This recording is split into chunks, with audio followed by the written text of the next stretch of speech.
I used to think fighting types were the best Pokemon in the game since they have the best designs, but now that I play Nuzlocks, they only seem average to me. That's why today, I'll be doing a hardcore Nuzlocke of Black 2 in challenge mode using only fighting types. The rules are simple. I can only catch the first fighting type Pokemon in each area. If a Pokemon faints, it's considered dead and must be boxed permanently. No items in battle. I cannot overlevel the next gym leader's highest level Pokemon, and the game must be played on set mode. Pokemon Black 2 definitely has a solid option of fighting types, so it'll be interesting to see how they do in the Elite Four. With that said, we start our adventure by picking the Fire Starter. Unfortunately, Tepig is not a fighting type yet, so we can't use him for the first gym. However, we do get our hands on a Riolu, who we can evolve into Lucario before the first gym. Sadly, we have a minus speed nature, which is not something you want to see on a Lucario, but at least a plus defense will come in handy. As for now, I'm stuck with just Lucario, which I'm not complaining, so I'm up to challenge the first gym. Lucario currently only has normal moves, but once it levels up to level 15, it learns Force Palm, a fighting type move. So once I take out the first Patrat, I learn Force Palm and take out the rest of his team. That's one gym badge acquired quite easily. On the way to Verbank City, we get the evolution of Tepig into Pignite. This means we finally gain the fighting type and we can finally use him in battle. The second gym leader, Roxy, is notoriously hard because poison is very difficult to deal with early on in the game. This isn't a problem for Lucario though, because Lucario has a steel typing, which means we can never get poisoned. This makes light work of Roxy, and a couple of max powered returns is all we need to take out her team.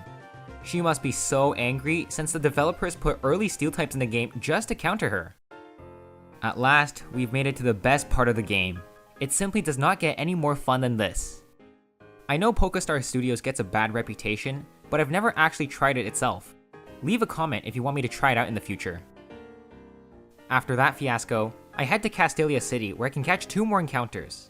A neutral Scraggy with Shed Skin instead of Moxie on Route 4, and a neutral Sheer Force Timber in Relic Passage.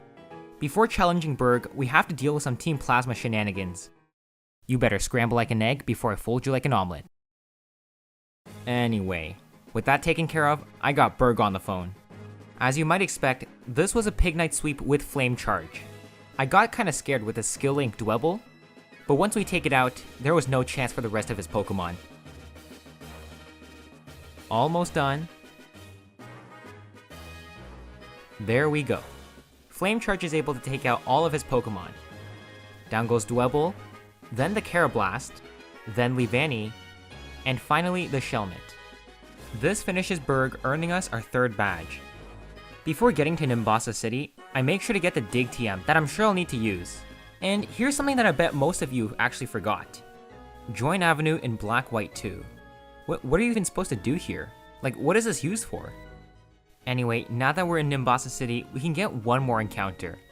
In the hidden grottos of Losthorn Forest, there is a 0.25% chance of finding a Heracross. Combined with the 5% chance every 256 steps of finding a Pokemon in a hidden grotto, we have ourselves a very rare encounter. Now, I did speed this up so that we didn't have to take 256 steps every single time, but this still meant that every time we entered the grotto, we had a 1 in 8,000 chance of finding a Heracross. This is about the same chance as finding a shiny Pokemon. In fact, the chance of finding a Heracross is actually so low, it's more likely that we find a female Combee. Holy shit, that's a female Combee! What the fuck? That's a female Combee! Obviously, since I can't catch it, I ran from it. I even found myself a Pinsir, which has a 0.75% chance. But since I don't accept Walmart Heracross, I just killed it. Eventually, I did find myself a Heracross. It had a neutral nature and the ability Moxie. This means that we're finally ready to take on Elisa. But first, a little fashion show. Nah, who am I kidding? I play Pokemon on YouTube. Alright, let's get this fight on. The problem when going up against Elisa is that her first Pokemon is Amulga, that knows Aerial Ace.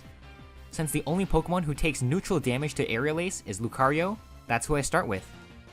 Since I know she's faster than me and Volt Switch is always more damage, I know she's going to switch out into somebody else, so I can make sure that I lower their speed by hitting a Rock Tomb.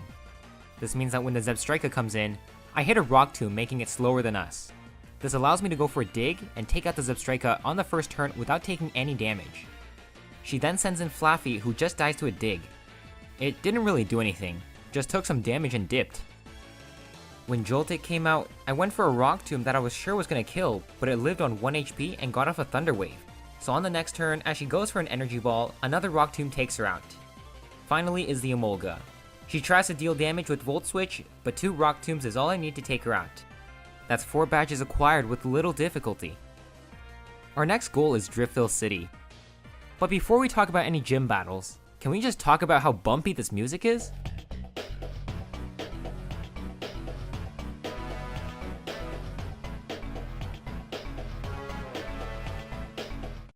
But to be fair, I do like the sound of winning even more, so I start the battle against Clay with Heracross. On the first turn, he goes for a Sandstorm as I go for a Brick Break to take him out. This gives me the Moxie boost, which is enough power to take out the next Pokemon on his team.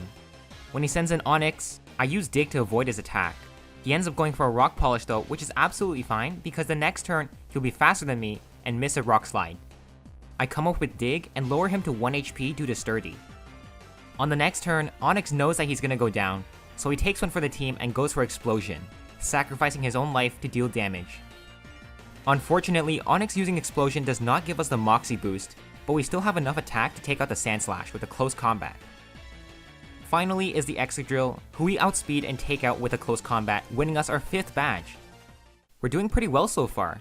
There hasn't been a fight that I'd consider to be too hard yet, but this next gym battle coming up is definitely one of them.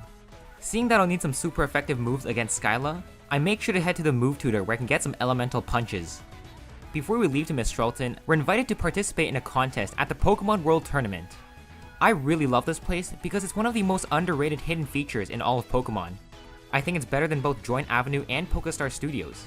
I also enjoy it a lot more than the Battle Frontier, so I have a soft spot for this place in my heart. Oh yeah, I also get the Rock Slide TM in Mistralton Cave, just so that I have some extra coverage for Skyla. Making it through Route 6 and Chargestone Cave, I finally arrive at Mistralton City. The task now in front of me is both simple yet difficult. I know exactly what I need to do, but am I good enough to pull it off? A lot of you guys in the comments ask me how do I improve at Nuzlocke, and for starters, you gotta do your research. You gotta know exactly what your opponent has and how you're gonna defeat them. If you just go in blindly without a plan, you're almost guaranteed to have something go wrong. While this may seem tedious, this is necessary work that goes into Nuzlocke behind the scenes. If you want to see what goes on when I do my research, come tune into a stream. I'm currently experimenting with streaming on YouTube, so come check me out when I go live. Anyway, now with all my research and calculations completed, I come up with a solution to this difficult problem. Since most flying types are inherently fast, the main issue that I have to work around is speed. Since most of her Pokemon are faster than mine, outspeeding them will be a problem. I overcome this hurdle by equipping Scrafty with a Choice Scarf.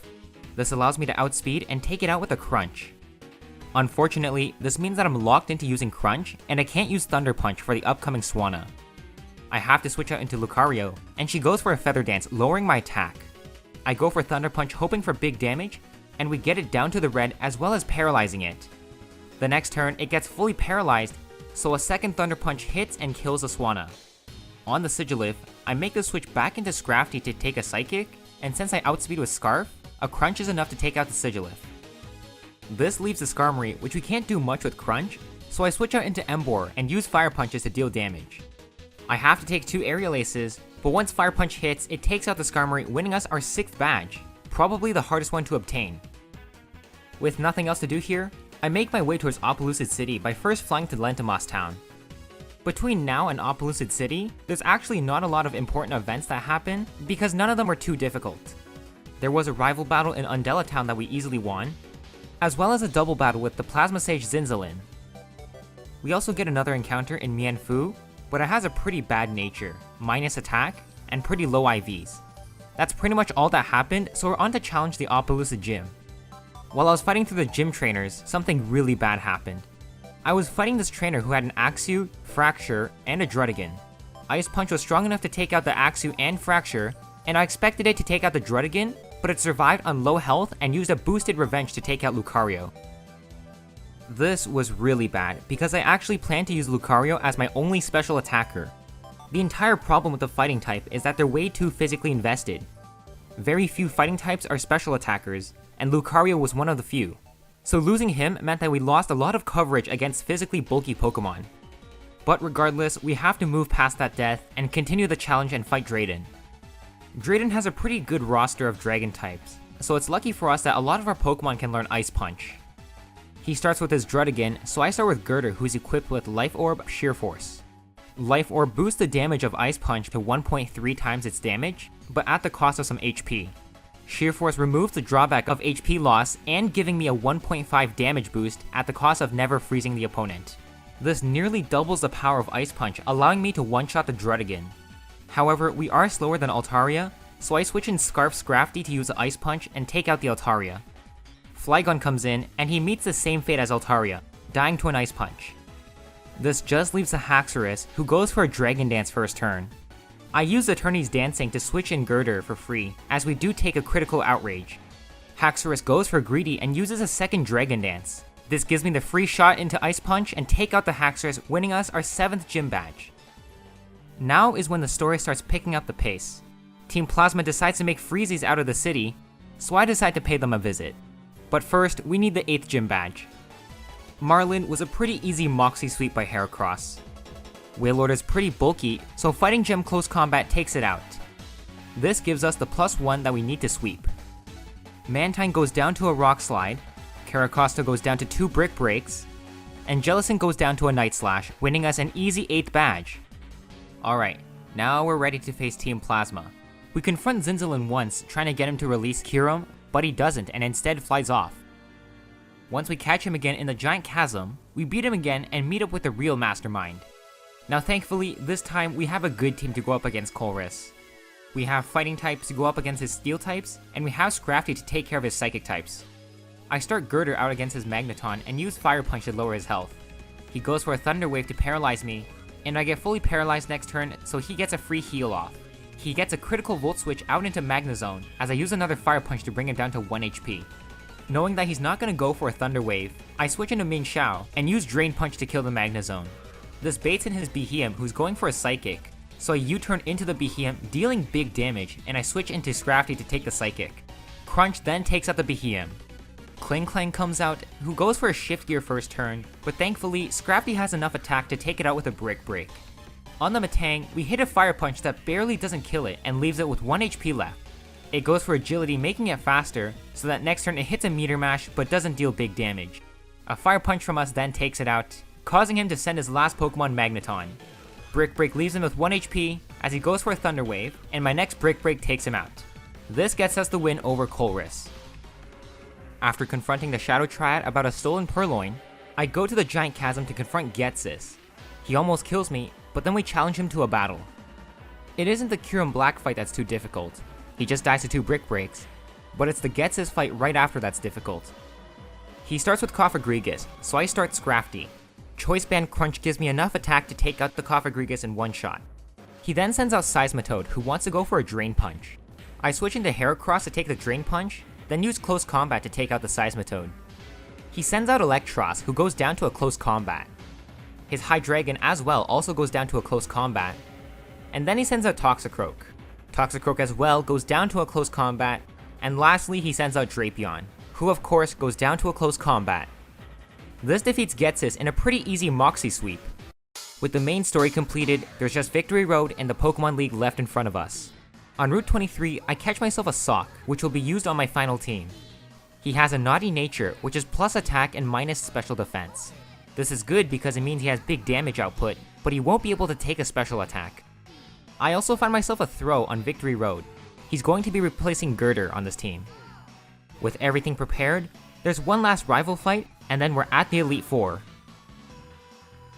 If you're the manager of a sports team, or the coach of a sports team, and you have a player that's significantly better than the rest of your team, you don't bench him to give the other players some playing time. You make him the star of the team. And that's exactly what I'm gonna do. I'm gonna make Moxie Heracross the star of this team. We inherently have a pretty bad matchup against the Elite Four, since we only hit super effective against Dark, Psychic is super effective against us, and we can't hit Ghost types. So let's see how it goes. The first Elite Four member is Chantal with Ghost types. She starts with Cofagrigus, so I start with Scrafty. Night Slash on Heracross isn't actually strong enough to kill the Cofagrigus, so I need Crunch from Scrafty to deal some damage. Crunch brings her all the way down to the red health, so she's actually gonna heal again, which means I have to stay in with Scrafty and crunch on the next turn as well. Once I bring her back down to red health, I thought she'd heal again, so I go for another crunch, but instead she doesn't heal and we just kill the Cofagrigus. That's fine though, because Scrafty can set up on another Pokemon. Golurk comes out, so I hit it down to yellow health with an Ice Punch. He retaliates with a Brick Break, so now's the best chance to switch into Heracross. Heracross comes in on a Brick Break, and next turn I use Night Slash to kill him, giving us the Mox. Oh no. I forgot about Mummy. Since we killed the Cofagrigus, Scrafty has the Mummy ability, and when Golurk hit us with Brick Break, he got the Mummy ability. Which means that when we killed with Night Slash, we have the Mummy ability and not Moxie, which means we won't be able to Moxie Sweep in this situation. Choice Scarf Chandelure comes out, and I know it's going for Fire Blast. I think long and hard about what to do next, and ultimately, I decide that Emboar is the least valuable. I decide that if I still want to be able to win this battle with a Moxie Sweep, I need to send out Heracross unscathed. So I make the hard decision, but I sacrifice Emboar. I take a Fire Blast, bringing me down to really low health, and then I go for a Flare Blitz, which takes me out and lets me send in Heracross. From here, the Moxie Sweep continues as planned. Night Slash takes out the Chandelure because we're also Scarfed. We take out the Drifblim, and Bayonet goes down, defeating the first Elite Four. The fight didn't go as planned, but we still came out alive.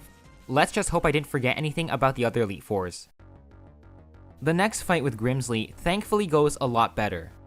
I protect the first turn to prevent the Liepard from using up its normal gem and getting a speed boost with Unburden, and then Brick Break takes it out next turn. I switch into Sock on the Bisharp since I'm afraid of a Quick Claw crit Aerial Ace, and Brick Break takes him out. He then sends an Absol, so he dies to another close combat. Crocodile's next, and since I'm intimidated, I switch into Heracross to take an Earthquake. I then go for a Brick Break to take out the Crocodile. Finally is Scrafty, who goes down to a close combat, winning us our second Elite Four battle. That fight went pretty well, and so should the next one. The third fight is with Caitlyn, the Psychic Elite Four. Even though all of my Pokemon died to a Psychic, her Musharna only has Charge Beam, so we can set up on her. I start with Mienshao to taunt the Musharna. This way it can't use Hypnosis or Reflect. I then switch into Heracross and set up a Swords Dance to raise my attack. This meets all of our necessary conditions, and now we can sweep. Musharna goes down to a Night Slash. Sigilyph goes down to a Night Slash. Reuniclus goes down to a Night Slash. Gothitelle goes down to a Night Slash. And finally, Metagross goes down to a close combat, winning us our third Elite Four battle. We're doing well so far, but the fight against Marshall might get a little tricky. He starts with Throw, and I start with my own Throw, who's exactly 1 point slower, so that he never sees a speed reducing move. I go for a superpower trying to reduce its health, but I bring him down way too low, so he's in the red. This means that next turn he's gonna go for a heal, so I'll have to damage him again. This time I go for a knockoff to remove his leftovers, and then I sack Throw to bring in Heracross safely. Close combat then takes out the Throw. Mienshao is second, who also goes down to a close combat. Lucario goes down to a close combat as well. His next Pokemon, Conkeldurr, also goes down to a close combat. And finally, when he brings out Sock, I switch into Mienshao to break his Sturdy. I U-turn out into Heracross, as I get hit with a Brick Break. A close combat then takes out Sock, finishing the Elite Four. I can almost taste the finish line. The end is right there. If I told you to bet money on my final strategy, how much money would you bet and what strategy would I use? Let's see if you figure it out. If your guess was Moxie Sweep, then you'd be absolutely correct. All of her Pokemon are either weak to fighting or neutral to fighting, and since she starts off with a Hydreigon that always dies to a close combat, we're guaranteed to have a +1 attack against her other Pokemon. Hydreigon goes down to a close combat, so she sends out Archeops. I'm equipped with a Choice Scarf, so I outspeed the Archeops and a close combat kills. When she sends out the Druddigon, I get a critical close combat to take it out. Not sure if I needed the crit, but I'll definitely take it. She then sends an Aggron, who for some reason does not have Sturdy. This means it also dies one shot to a close combat. And then she sends in Lapras. Lapras, being an Ice type, is weak to fighting moves, so a close combat takes her out. Finally, it's her ace Pokemon Haxorus. Haxorus does have a Focus Sash, and since we are -5 defense, she absolutely sees a kill on us. Close combat brings it down to 1 HP, so it uses an outrage to take out Heracross. See ya, buddy. You are the MVP of this run. Now that it's locked into outrage, I switch into Scrafty who can take a hit. It does more than half, so a crit would have killed us, but I hit the Ice Punch to take out the Haxorus. This makes us the champion of the Unova region with only fighting-type Pokemon. This challenge was a pretty fun challenge, but it definitely wasn't the hardest. I still believe fighting-type Pokemon to not be the best type in the game, but when you have moves like Ice Punch and Thunder Punch to cover your weaknesses, as well as Pokemon like Scrafty to cover Psychic types, it's hard to say. Combined with a seriously good Pokemon like Lucario and Heracross, it's no wonder we flew through this challenge. Overall, it's a typing that I really do enjoy. If you like this video, please like and subscribe, and leave a comment about what you think about fighting types. I think now that I'm getting better and better at these monotype challenges, I think I could do them in one stream. So my next video is going to be a sleep block, where I have to finish the challenge before I end the stream. But until next time, thank you for watching.